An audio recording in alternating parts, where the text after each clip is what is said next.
Hi there, guys. Jon Gums with Dakota Grappler here.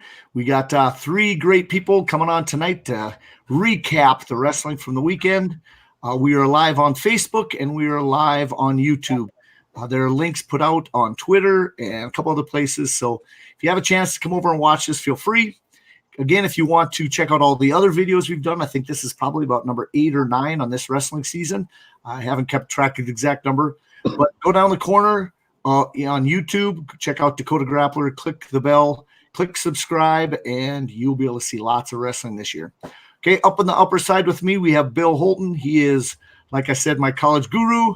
He has been phenomenal. He knows what's going on in all the college stuff. He also is from Carrington area, and I'll have him introduce himself in a bit. Then on the bottom, got Tom Schoenhard. He is my South Dakota guru right now. He's been down to Rapid City. He got to check out the invite and see the unbelievable wrestling from Bismarck High, from Windsor, Colorado, and all across the state. I was impressed with some of the stuff that came out from the eastern side of South Dakota when I looked at the results. Just the total number of champions that came from so many different places, and we'll talk about that too in South Dakota. And then on the far side, we got Mitch Greenwood. I've known Mitch forever, been a longtime wrestling coach, longtime supporter of Dakota Grappler, and a longtime friend. And we're going to hear he was at the Carrington tournament. He got to see the Class B in North Dakota and some of the studs there. But other than that, we're all here to promote the sport wrestling. So it's right before Christmas.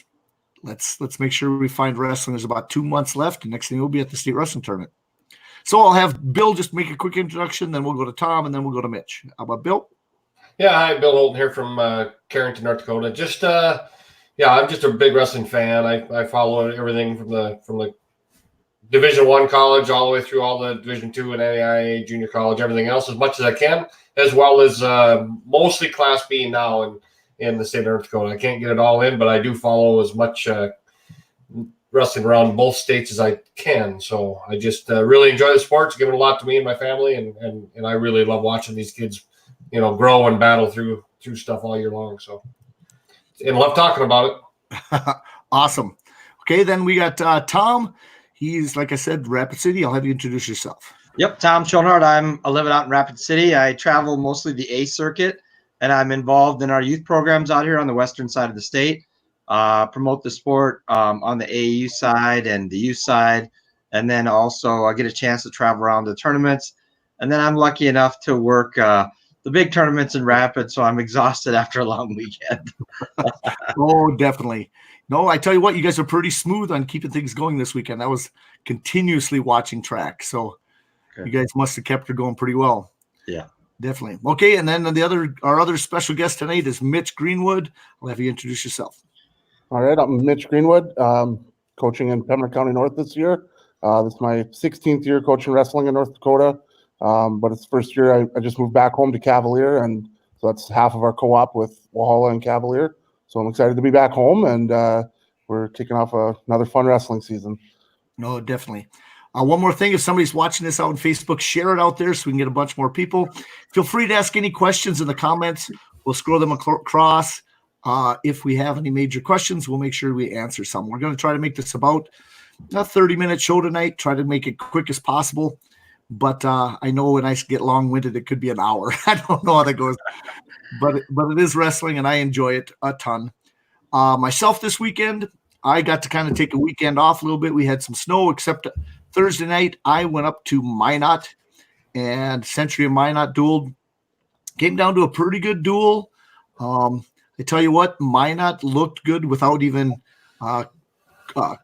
Colby wasn't there. And basically, Minot ended up winning that duel and is right now, I would say, just a hair better than Century when it comes to overall team, but Century will be right there come the duel, come the end of the year. So that puts them in a position to basically be right with Bismarck High as 1 and 2 in the West to start off. And I think they're still undefeated. So, and Minot was in Carrington this weekend. And so I'm guessing you got to see what they have. And most of those guys will have quite the schedule as it goes too. I know they stay busy with their competition and face both Class A and Class B. So, Rotary's right around the corner. There was seeds and stuff like that. So what did you see right away, Mitch? I'm going to go to you with the Carrington stuff. with Minot and all the other teams. What was your first impressions of the weekend? Well, like you kind of touched on it, Minot sure looks solid. We had duels on Friday night, and they came out of the gates swinging, and they put up some points. So they kind of were the team to beat Friday night, and then they were right there in the mix on Saturday. But Lisbon showed up for the individual portion of the tournament, and they came away with the championship. But Minot was, I believe, they came in second. So. Yep, and Minot was missing one. I know that Lisbon had winning by 40 points or so, but they are solid. They're going to be a lot of point scorers. Yeah. Like I'd mentioned before, in the rankings, they had I think 11 out of the 14 weight classes they were ranked this last week. So, they're all the way through, and Jordan Sowers wasn't there. Right. Some guys are out, and they're still going to be adjusting a few weight classes, I believe. Mm-hmm. Yeah. So, what else? So tell me a little bit about a few of the brackets down there. Who really impressed you in some of the matches with champions down there? Well, 106 pounds was kind of the bracket that caught my eye. There was, I think, 5 or 6 of the ranked kids in Class B on your Dakota Grappler rankings there. And then Gabe Mortensen from Minot High, he came away with the championship, and he was kind of the cream of the crop. But there was a lot of ranked matches at that 106 pounds. Cole Gerhardt from New Salem, he had 3 nice wins against some of the ranked kids in North Dakota. He beat Mason Melmer and Colin Dean and the Ranky kid from Lisbon. So there was Tyson Landis from Larimore. He beat the Ranky kid from Lisbon that was ranked ahead of him as well.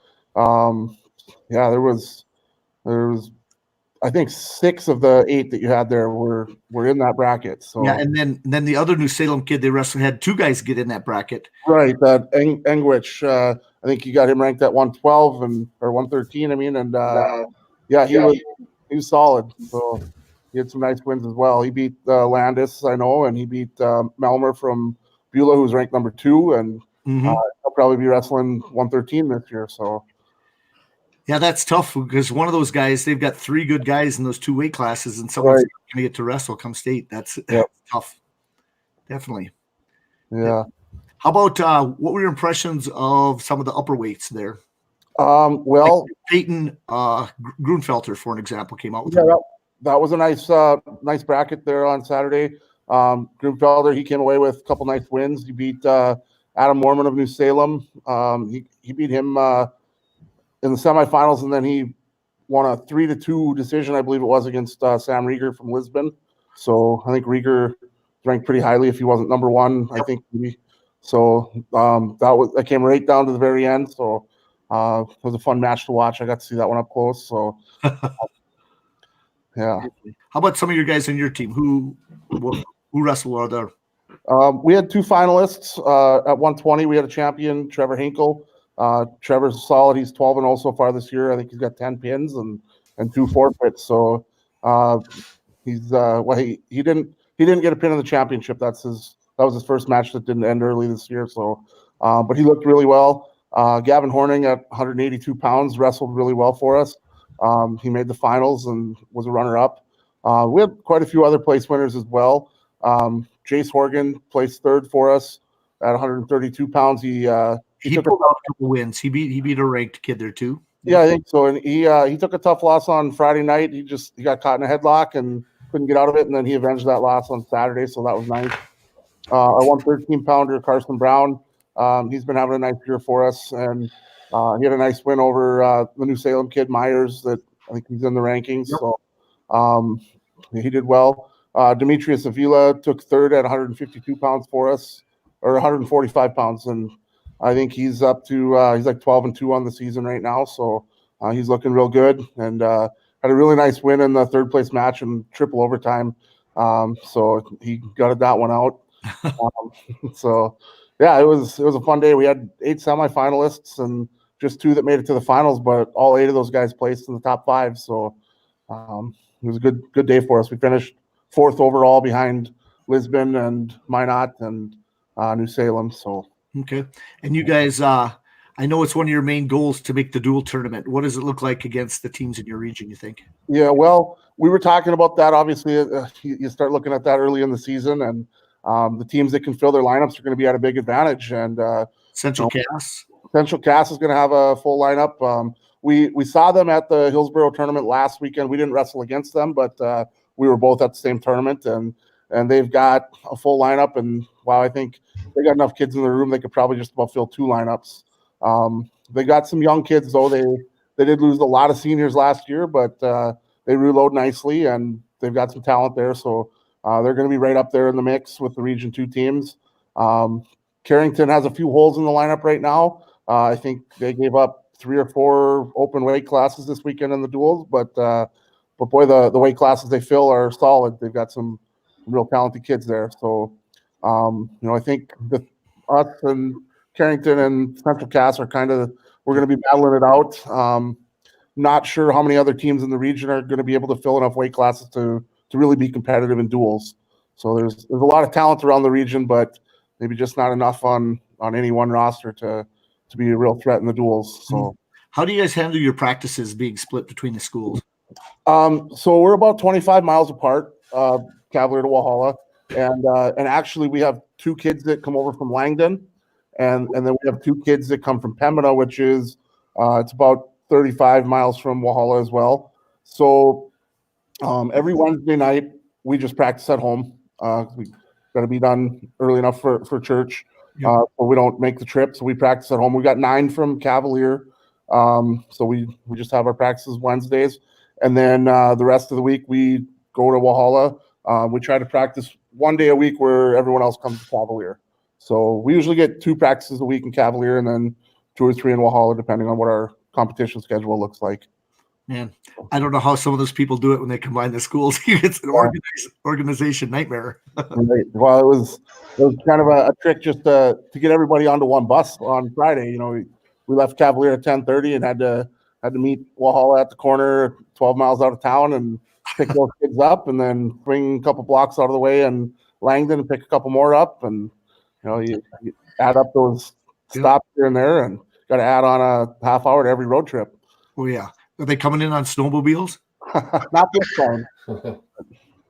Yeah. From the gorge. You got to pull them right out of the gorge. Love that area. Okay. Let's talk a little bit first with let's go down. Let's talk Rapid City. I was excited about the tournament. Great to see the results. Tom, I know you're a busy man. You probably didn't get to see as many matches as you wanted. You're probably too busy running around making sure everything else is going good. Yeah. Tell me a little bit about the impressions of the Rapid City invite. It was a competitive tournament this year, and that's one of the things a couple of the guys and I talked about after the tournament was, there's a lot of guys that want to get a lot more teams there and a lot more high caliber teams there. But in the same breath, you kind of think about it and say, do we want to run anybody off that may not want to come? Where do you draw that line? And I think some people would argue, if you want your program to be at a high level, you got to wrestle the best kids. And as you mentioned before the show or when we started that, there's a lot of good kids and they're from all over. It was a pretty good mix in the semis and finals. There was a lot of good kids there. It was close. It seemed like in the top 6, 7 teams, they kind of had kids spread out all over. Windsor was impressive. Bismarck was impressive. Kelly Walsh came this year from Casper. They were impressive. And then, also Thunder Basin, that's kind of this Wyoming's first go round.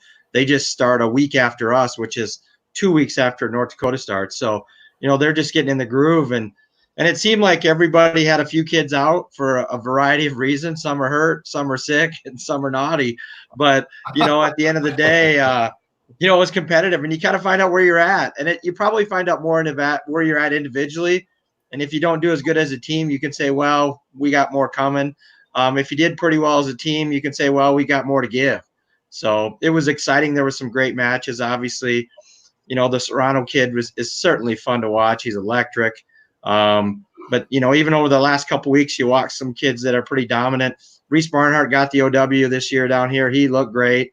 Coach from St. Mary's talking to me about trying to set up a duel on Thursday night next year at Stevens with those guys. And so, that's the fun stuff. You get to meet other coaches and teams, talk to them. And it was awesome wrestling, a lot of matches. We had a couple new teams this year that came. Berthoud, Colorado. They had a couple, some kids. Gehring showed up with 4 or 5 kids that were decent. Brandon Valley showed up from the east side of the state. They had a good run. From a South Dakota perspective, they kind of let everybody know, I think, this weekend they're for real. And, and so that was interesting to see. So it'll be exciting as the year progresses. I think, we ended up having a couple kids in the finals. We had, I think, 6 or 7 place. But this is one of those tournaments, as we talked last week. If you can place here and keep it up and stay healthy, you got a good shot to place in the state tournament, or at least make it, because the competition, like I said, even in most of the brackets, the top 4 kids, depending on where they started, it could have finished a little bit different, and some teams that hadn't come before may not like their seed or may not like their draw. Nobody's going to like their draw against Suriano the first round or the second round, but it kind of is what it is. If you want a good seed, should have came last year and done well, so sure. It kind of is what it is. But it was a great weekend. There was some awesome wrestling, and it's early in the year. And like I said, there's a lot of teams that aren't full. And if everybody stays healthy, it's going to be an interesting February and even January. So definitely. No, I was checking out the results, and I noticed your boy wrestled well. He had a good tournament. Yeah, he had a quarterfinal match against the kid that was real good from Brandon that wasn't here last year, that was highly ranked, and and he kind of got drawn in, which you're always hoping they get drawn in on the other side. But and there was a kid that showed up as a 7th grader from Huron, South Dakota, that was a transfer from James Valley Christian, who doesn't have wrestling up there, and he looked real good. And so we had some tough matches to get there, but yeah, he wrestled good, and it was fun to see. And there's a lot of different styles of wrestling. You go to North Dakota and you see kind of what kids are doing up there, and then you get a Nebraska kid and he's doing something different, and it forces kids to get uncomfortable. And I think you want that early in the year. I think some of these closer matches, there were some overtime matches.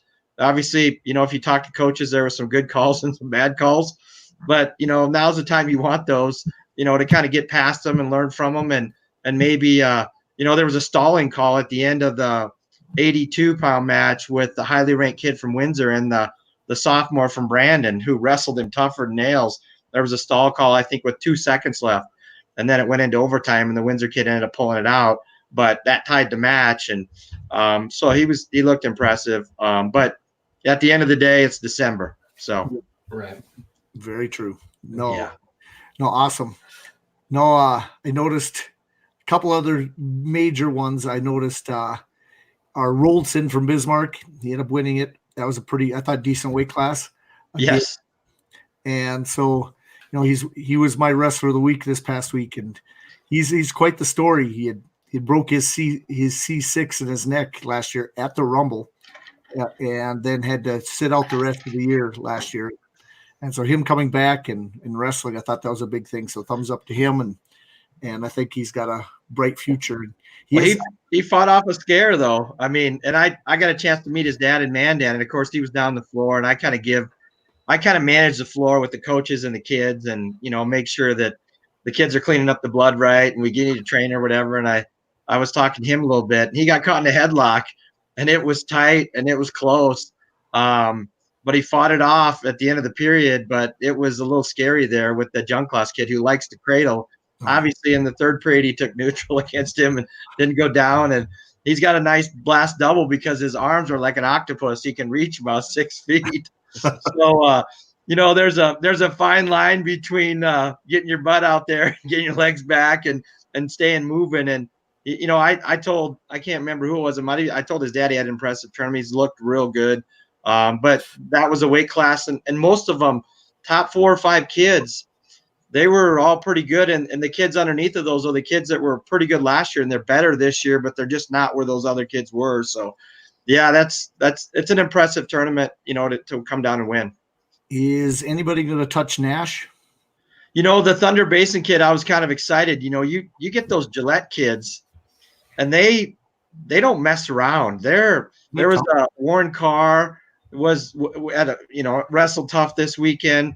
There was a couple of those Gillette kids, and they had a nice tournament. I think they finished in 4th or 6th or something. But yeah, that heavyweight came out, went right after him, which which most kids backed up right away for Nash.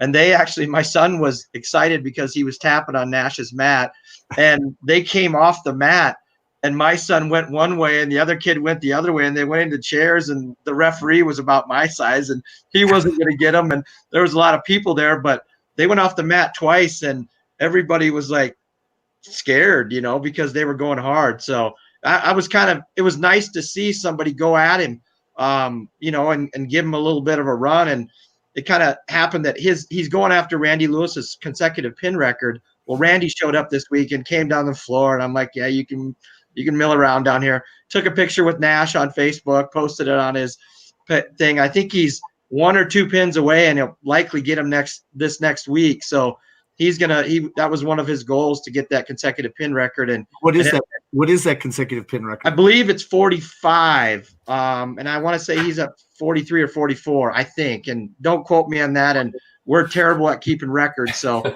but if Randy agreed to it, that's what it is. Yep. So that's somebody I wouldn't mind getting on sometime too, is Randy, and talking to him. What's funny is he was on the Grappler in the beginning of stuff, and he'd send me little like stories and long quotes, type things, and almost like wisdom comments is what I want to call them. Well, if you go on his Facebook page later, you can check it out, or Hutmakers. I know they posted it, but I think Nash is he's such a good kid, and he gets along with kids, and he's good to kids. He had my kid upside down for a while, and he's been a good ambassador for the sport, and he's changed wrestling in Chamberlain, South Dakota. We dueled him Thursday night. And they had over 20 kids there, had every weight class full. We ordered subs in, we fed both teams. We had a good night, a good duel. And he's really helped kind of recruit kids to make wrestling look fun and be fun. And so, hats off to him. They're going to miss him. Chamberlain will be in the mix, but I talked to their coach, like you said, a couple of weeks ago, and they're in kind of an odd situation if they could even make the dual tournament, because they just don't get to see the competition, and they're not the conference people won't duel them because they're in a different conference. So he's kind of no man's land there. That's why we gave him the duel. We were excited about it, and you never know with the weather if you're going to get all of them in. You got to get 8 in, and if you miss a couple, you could get in trouble. So, Mitch, have you seen Nash wrestle? Only on the internet. Okay, I tell you what, he's impressive, and you being a heavyweight, you probably could judge a little better than me. Yeah, I'm glad he wasn't wrestling when I was. Yeah. So it was great to see that kid go after him, but there was some dominant wrestlers here. There were some good ones that have been to tournaments and won a lot of them, that had trouble, Mm-hmm. and so I think a lot of people in the state were hoping that the Aberdeen kid would be up at 20, the Salfrank kid, and he stayed at 13, and he's big, and boy, he's a good kid, and he's tough. That was a result that kind of stood out to me. I was kind of curious how that came out to you, how that looked. It looked dominant, and I think I don't think people really knew. I think the Tanafu kid is better than we wrestled him last year, obviously, and he looks better and stronger. And his brother looked great at 20. He wrestled the Larson kid from Central, and Kale's a great wrestler, and he's real long, and so that was an interesting match. Boy, that Kadoon kid from Sioux Falls Roosevelt wrestled the Thunder Basin kid in his final, and that was close, and it was college danger at the end, and no 2 awarded, and it was 3-1 or 3-2, and there was just a lot of those kind of matches this weekend. So it was fun to see, but the talent was definitely spread out, which is always kind of interesting to see, because when you look out there for the placing matches, and this is the only kind of thing that stinks. A few years ago, we had weather at the invite, so we left 8 mats out there, and we did 2 weight classes at a time and did all the placing matches. Well, after we did that, we used to showcase when Claprot wrestled Blees, we had 1 mat, here, and they got that mat on their own, and everybody got to watch. Well, once we had that weather, the coaches kind of liked getting out of there at 2:30 or 3, and so they stuck with it, which is the only thing I don't like. But I'm a homer in the sense that I don't have to drive home either, so I understand that. But when you get 2 weight classes going at the same time, like 6 and 13 started, you get through quick, next thing you know, you're at 60 or 70 and it's over, and you didn't get to see everything you wanted to. So that's kind of tough, but I get it. You just got to kind of pick your spots. Definitely. Bill, you got any questions for Tom or Mitch? Well, no, the 13 was one that kind of stood out to me. That Southfront kid is an NSU commit. Correct. So, yep. He's staying home, and he looks like he should be a lifetime 25-pounder, and so he's appears like he should fit in that room pretty good, because that Christian Tanafu is a pretty good kid, and he looks like he really put it on him. So I was happy to see that result in that respect. I want to see Christian win all the matches he can, but that was impressive to me. The other thing, if you look at it, Billy, Gehring came up, and the kid that won 6 in Nebraska, I think B last year, he only beat him 7-2. The Chavez kid, Quentin, and I think with their descent plan, he couldn't be at 6, which didn't hurt my feelings at all when I watched him wrestle. And of course, doesn't hurt my feelings at all that Saul Frank's up at 13 either. Yeah, I bet. Anyway, and they're good kids. But Gehring came. It's the first time they'd come in a while, so they had nothing but state qualifying stuff. And there's a lot of kids that are state qualifiers here, period. But I don't know. I'd be interested to see if he was on the other side of the bracket, how he would have wrestled Tanafu. I think that would have been an interesting match, just based on kind of the score of the finals and the score of the semi. But again, it kind of, this isn't, the end game. So it's an opportunity to wrestle good kids and kind of see where you're at. Right. Absolutely. So in your seeding criteria, there is number one criteria come from last year's placer at the invite? I believe it does. I'd have to look it up. I think it does. And then it goes to state placer, then state qualifier, because there was some coaches that were asking questions before we started about the seating meeting. And normally we just seated ourselves. We don't have a call-in. We don't have the coaches. We just kind of handle it. And one guy said, well, I had a state qualifier, and, he's wrestling this really good guy right away. And, I pointed out to him that there was 9 other kids that were state qualifiers that didn't get a seat either, that were in that bracket. And if you look at Wyoming, there isn't as many smaller school Wyoming, but Wyoming still has 3 classes. So they have a lot of state qualifiers.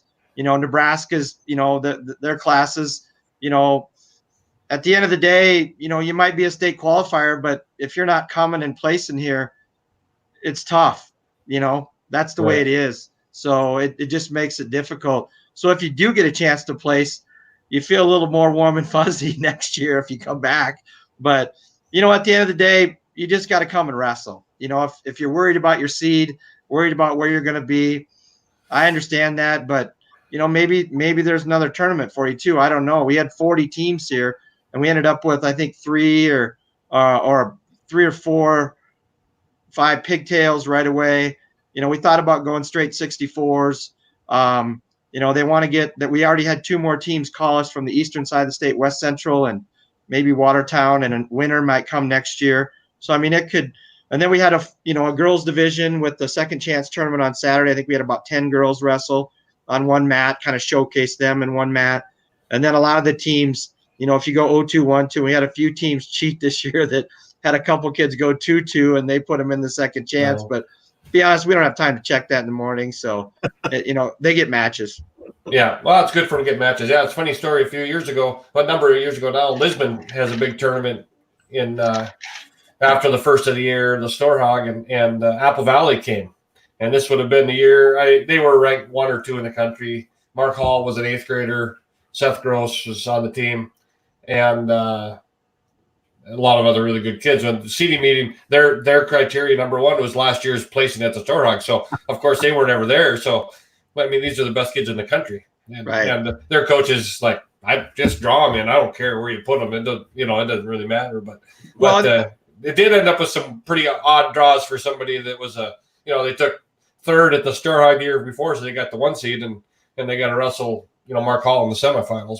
And I think they make some exceptions for that too. If they know a kid's pretty good, they might give them the 3 or the 4 or something like that. But at the end of the day, if you want to come here, and keep coming, that's kind of the point of having the tournament, having a little bit of loyalty to it. But you don't want to draw a really.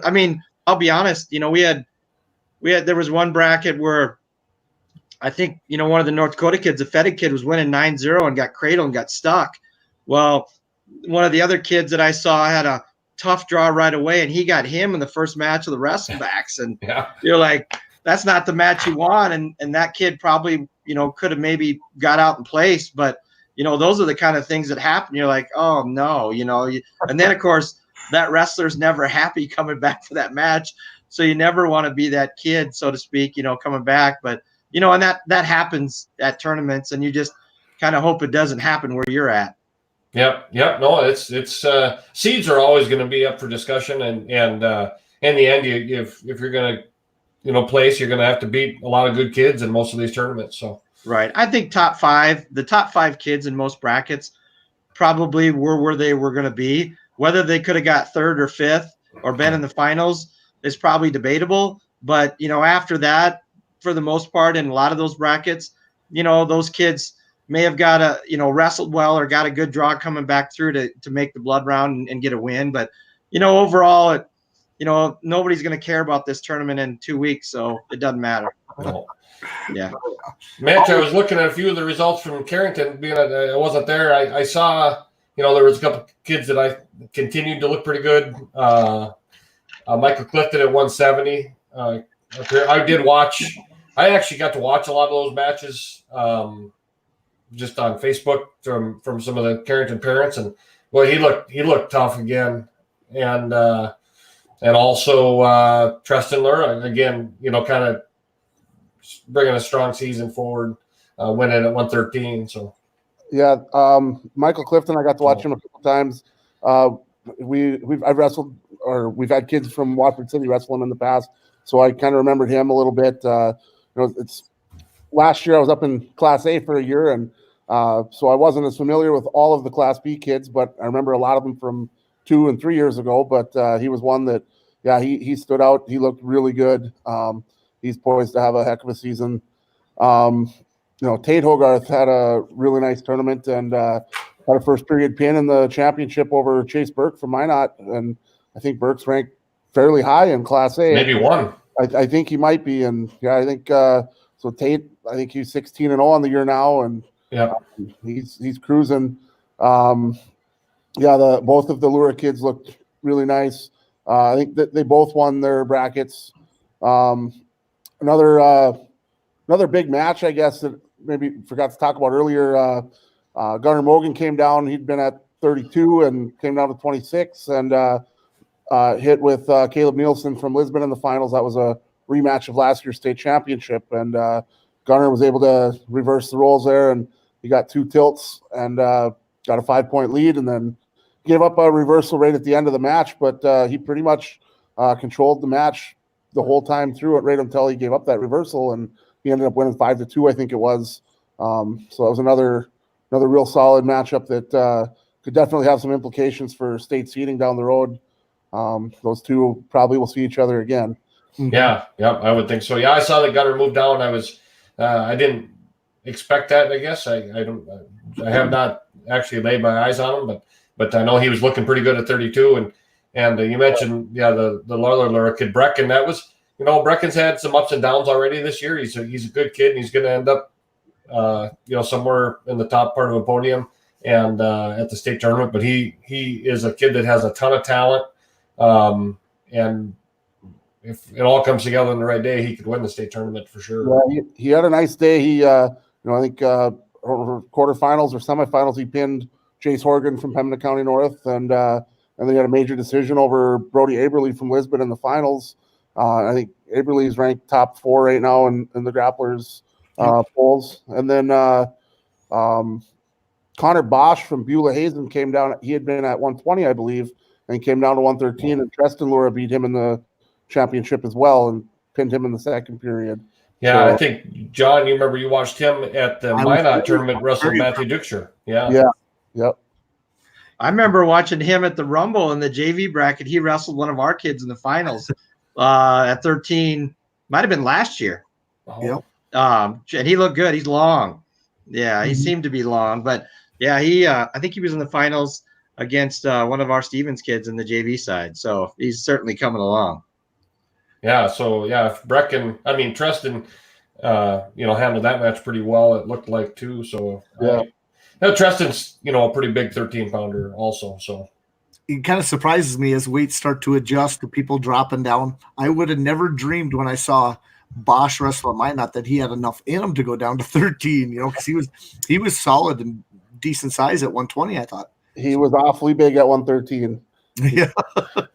Our kid wrestled him, and Carson Brown, he's a solid wrestler, and he couldn't match up physically with him. It was all he could do. So he got hit with a blast double pretty early in the match, and that kind of set the tone. So Bosch looked awfully big at 13. Yep. So what does your schedule look like, Mitch, for Cavalier? We're pretty light this coming week. We have a big duel on Friday night in Castleton, and then we're off after that until after the first of the year. So okay. How about do you remember what Carrington's schedule looks like, Bill? yeah, they're I don't remember. Well, I know they go. I'm trying to remember if they have a duel this week. Usually they duel Lisbon at Lisbon on Thursday night, and then head to Linton on Friday, Saturday. So it's a busy weekend. Yeah, Linton's a really good tournament. I'm sure there'll be 28, 30 teams there. A few teams from South Dakota and a real big chunk of them from North Dakota. Obviously, Pembina County North does not go down there. No. Central Cass has never gone. Lisbon doesn't go. But it's or maybe they are this year. I don't remember, but they haven't gone in the past. But it's a good tournament. It's a long 2 days, not quite like the Rapid City tournament for you, Tom, but it is. And they're only wrestling on 4 mats. Yeah, yep. 4 mats. So, but it's a really good tournament. So Carrington will be there. And then they'll go to the Rumble. Usually South Border, you get to see them again. Oh. Napoleon, Linton has their handful of great kids. You'll see several of them. Harvey will be there, and oh yeah, there's Mobridge. Usually shows up there. So Mobridge, Faulkton.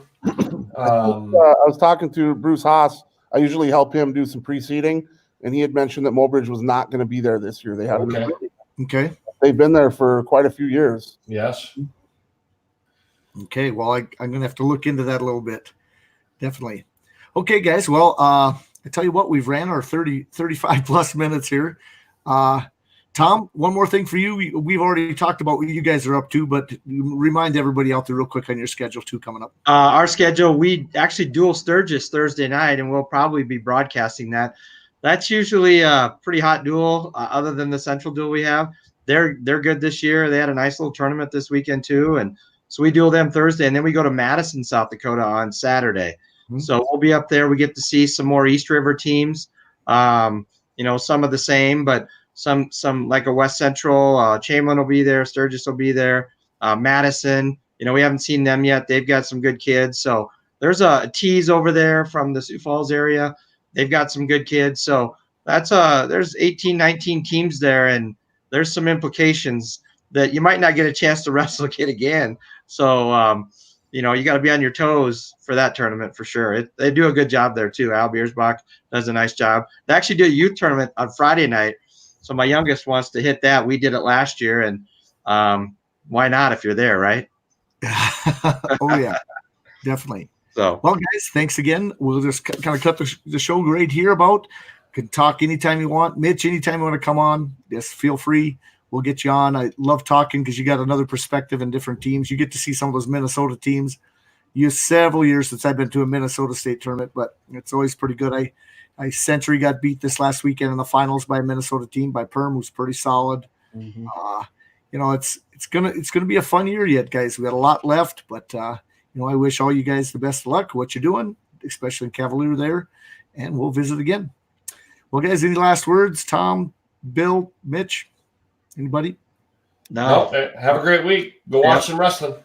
You betcha. God bless wrestling, guys. We're gonna be out. Thanks again. Okay. Take care. Thanks.